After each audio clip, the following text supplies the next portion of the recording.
अंग्रेज़ों को याद किसी ने जब औकात दिलाई थी, इंकलाब की हवा चली थी, आज़ादी शर्माई थी। दुश्मन से टक्कर को खेतों में बंदूकें बोता था। नई कहानी ये सच में एक सिंह भगत सिंह होता था।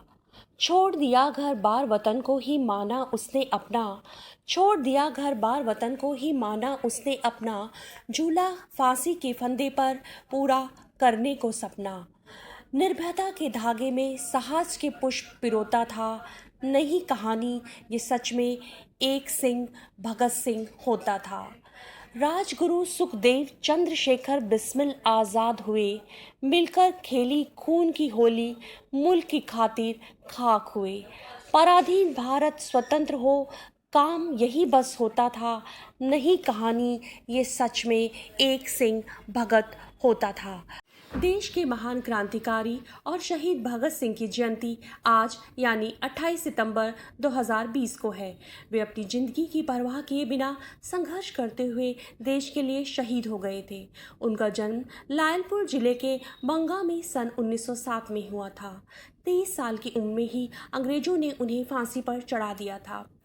देश की आज़ादी के लिए चले आंदोलनों में इनकी अहम भूमिका रहती थी। जब जलियांवाला बाग कांड हुआ तो महज 12 साल के ही थे। इस घटना से उनके मन पर गहरा प्रभाव पड़ा। बस फिर क्या था, 14 साल की उम्र में ही उन्होंने अपने स्कूल की किताबों और कपड़ों में आग लगाकर देश की सेवा में लग पड़े। 1920 में पहली बार वो महात्मा गांधी के अहिंसा आंदोलन में शामिल हुए।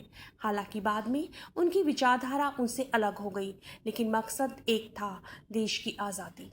23 साल की उम्र में ब्रिटिश सेना ने उन्हें फांसी पर लटकाने का फरमान जारी कर दिया।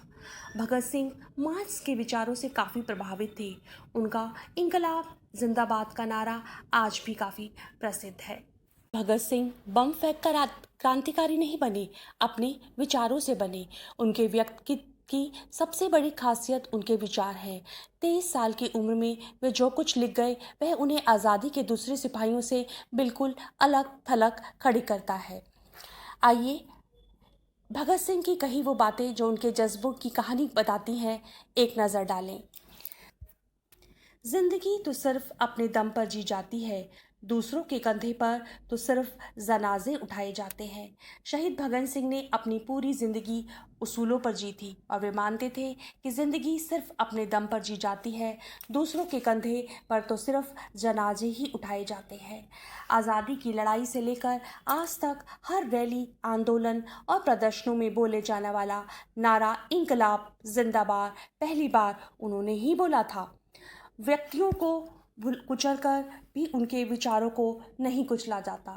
भगत सिंह मानते थे कि व्यक्तियों को दबाकर उनके विचार नहीं दबाए जा सकते, वो तो सतत हैं, हमेशा बने रहेंगे। राख का हर एक कण मेरी गर्मी से गतिमान है, मैं एक ऐसा पागल हूँ जो जेल में भी आज़ाद है। प्रेमी, पागल और कवि एक ही चीज़ से बने होते हैं। देशभक्तों को अक्सर ऐसे लोग पागल कहते हैं।